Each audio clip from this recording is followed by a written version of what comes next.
Hey guys, Ryan Coyle here from Connect.ca Realty. I'm really excited to be bringing you our April stats for our main newsletter and to really talk about the market. So as Q1 2022 comes to an end, we look back and see what a roller coaster of a ride it was.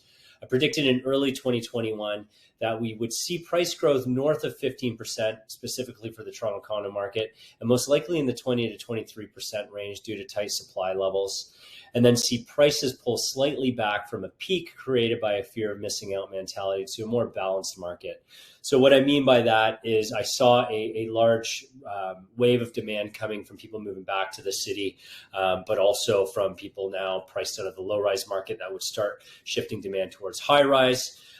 Unfortunately, when there is a fear of missing out, and there's a lot of price growth that is, a result of that. The fear of missing out mentality usually leads to a peak where prices pull back a bit, and then we see normalized price growth again. Very similar to what we've seen in past cycles, 2017 as an example, a most recent example. But essentially, in January, February, March of this year, depending on what submarket you were in the GTA, there was a huge wave of demand of people rushing to get into the market, fear of missing out, fear of interest rates going up, missing out on multiple offers. And we had month over month growth of double-digit growth, which just isn't sustainable. So what that means is some people overshot the market, they bought at the peak, and then things always pull back when you have that really large kind of peak when there's already a tight market, to a tight supply and demand fundamentals. So even though the market is now down month over month, it is still up year over year, and we still have a very well-balanced market, regardless of everything that is going on in the news today. The forecast for the Toronto real estate market for the rest of 2022 is lower than before due to government policy and the negative spin the media puts on it, as it always does, with prices expected to increase 5 to 10% this year. I expect most of the price growth to happen later in the year in Q3, Q4, with prices lower for low-rise homes and higher for condos. And the reason why I forecast that is, again, affordability.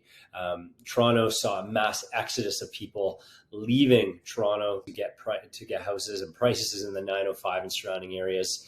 And that really drove price appreciation in those markets. Low-rise in Toronto also saw large price appreciation, but condos, the hottest segment of the Canadian real estate market, actually became the coldest. And I always saw that as an opportunity because things would go back to normal. People would move and work back downtown. The Toronto Maple Leafs would play and hopefully win, and the Blue Jays and restaurants and all of that stuff would happen, and people would want to live downtown again.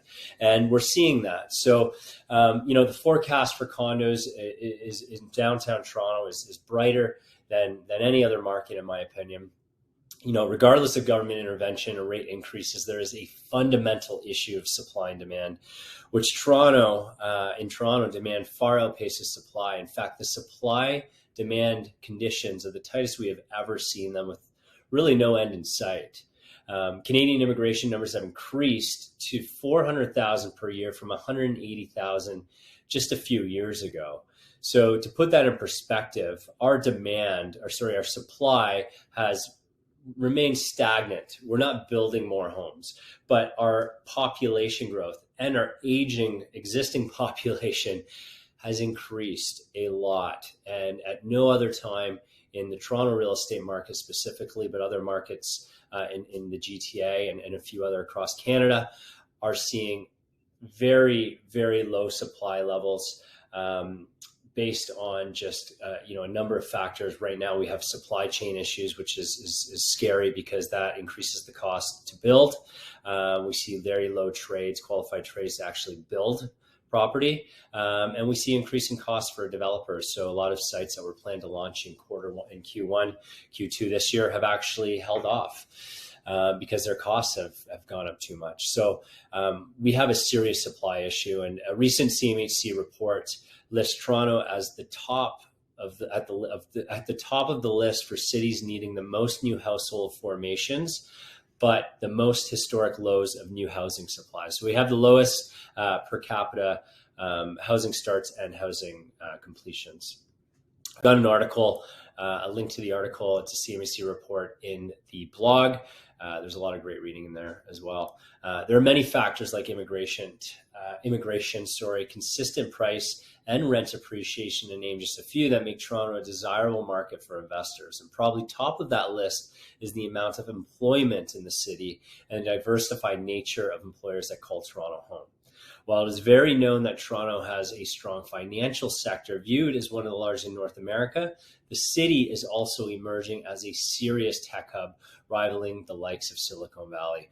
While companies like Google, Amazon, Apple, and Shopify already call Toronto home with offices in the city, Microsoft has also recently opened a new office, and Meta as well, which is the present company of Facebook, plans on opening a new hub that will result in the creation of 2,500 plus new tech jobs.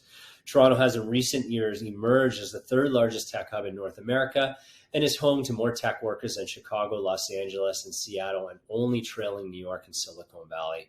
I'll include a link as well in the blog taking you to a New York Times article that talks about the job growth and the technology job growth boom happening here in Toronto as these major companies are moving here, but also have top developers and programmers and executives who work through these companies who have spun off and created their own companies, who have stayed in Toronto to retain the very skilled work set of programmers and developers here. And a lot of those companies have even received funding from the companies that kind of bred this intellectual work pool, if you will. Toronto is the fastest growing city in the world and consistently ranked as one of the greatest cities to live and work in the world. Government and media will add fear to a red hot market, letting some of the much needed steam out of it, which we're seeing right now. Much of the new policy is nothing but rewording of existing policy.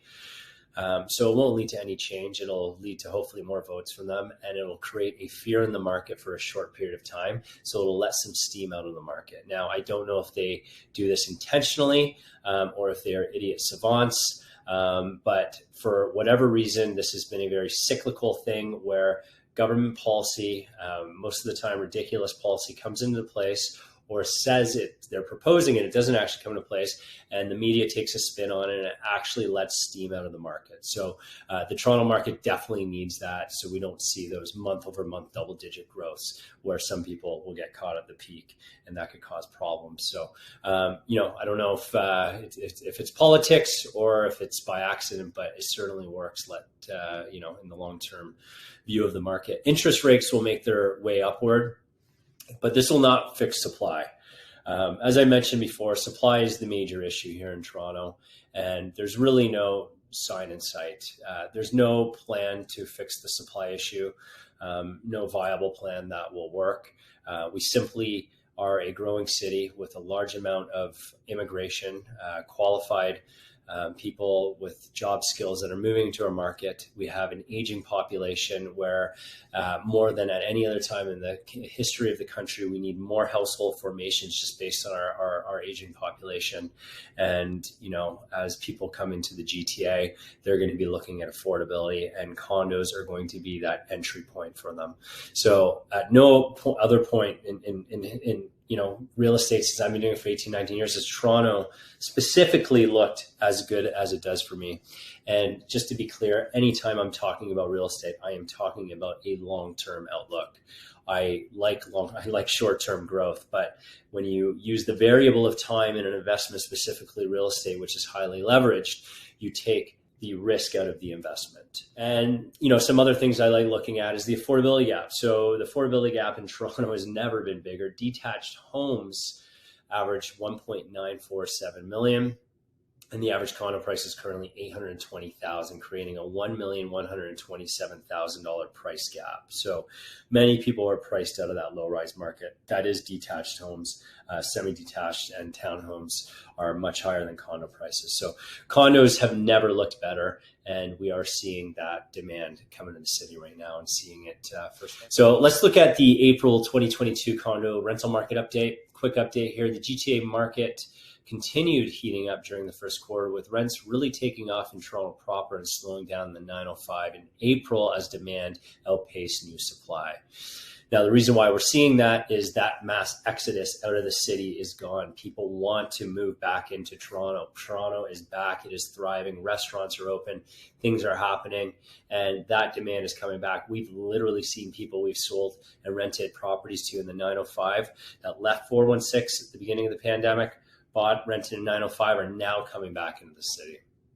I was in the Path the other day. It was completely packed, the underground shopping mall below downtown Toronto, the financial district. So rent inflation rose to its fastest quarterly pace for the past 10 years, raising condo rents in Q1 above pre-COVID levels. The volume of condominium lease transactions at 3522 units reached its highest level since August 2021 and outnumbered new listings of 2760 units last month, which declined 19% annually. So we need more condos and we have fewer listings. So a further reduction in inventory from already low levels in Q1 2022 resulted in a 2.2% monthly increase in average rent. So I'm talking about Toronto proper, for example. So 2.2% month over month. Now, this might seem crazy, but given the cost to own a condo and the cost to rent a condo right now, there's a very big monthly carrying cost gap. So my prediction is that we are going to see a huge amount of rental growth by the end of this year in the double-digit range. And I would say anywhere from 12 to 20% rent appreciation in the average rent price in downtown Toronto over that period. At $2,498 are the average rents in the GTA. They increased 19.7% year over year and returned to the record high average reached in Q3 2019. So we're just getting back to where we were. So there's a lot of room for growth, especially now as renters, the industries most renters are working in, a lot of them can't necessarily afford to buy a home yet. So their actual rents, the average salaries, average salaries and incomes are forecasted to increase drastically more than, in recent history. So the affordability of rent will actually increase, and so will rents. Vacancy rates in stabilized buildings completed since 2005 fell from a high of 6.4% in Q1 2021 to 1.8% in Q1 2022, nearly returning to the 1% level recorded before the pandemic. So what that means is if you have 1,000 condos for rent every month, at the end of the month, you're going to have 10 that didn't actually rent. That is a significant number, and that number is actually lower. And those units that didn't rent are going to be in older buildings. And April 2022 condo resale market update. As interest rates began to move higher and buyers became more cautious, resale activity declined 34% in April from last year's record high. The annual decline in condo sales was less than 41% decline reported for all housing types in the GTA. The sales to new listings ratio fell to 46% in April from 63% in March and 66% a year ago. This caused inventory levels to rise from 0.9% in March to 16-month high of 1.7 months in April, which was still well below the 10-year average of 2.2 months. To put that in perspective, a buyer's market is when inventory gets to, I believe, 3.5 or just over 3.5 months of supply. We're not even half that. We are still in a seller's market given interest rates increasing and everything happening in the media. That is a very telling sign of our real estate market here in Toronto. The monthly price decline was largest in the 905 region at 5% compared to a 1% monthly decrease in the city of Toronto, with 2% price depreciation overall for the whole market. On an annual basis, prices were still up the most in 905 region with 18% growth compared to 13% growth for Toronto and overall GTA average annual increase of 14%. So I've already touched on this, but essentially what that means is 905 saw a ton of demand and prices far outpaced Toronto. The average price for a condo in Mississauga versus Toronto is very close in price. So we're starting to see pullback in the 905 prices and an increase in the 416 prices to, kind of increase that gap story like that. So you'll see increase in 416 and you'll see probably a decline in 905. And that'll create that gap because there's always an affordability gap between 905 and 416 prices. So the long-term outlook for Toronto condos as an investment is extremely positive. Contact me or a member of my team to discuss investing in condos and how we can help you create multi-generational wealth.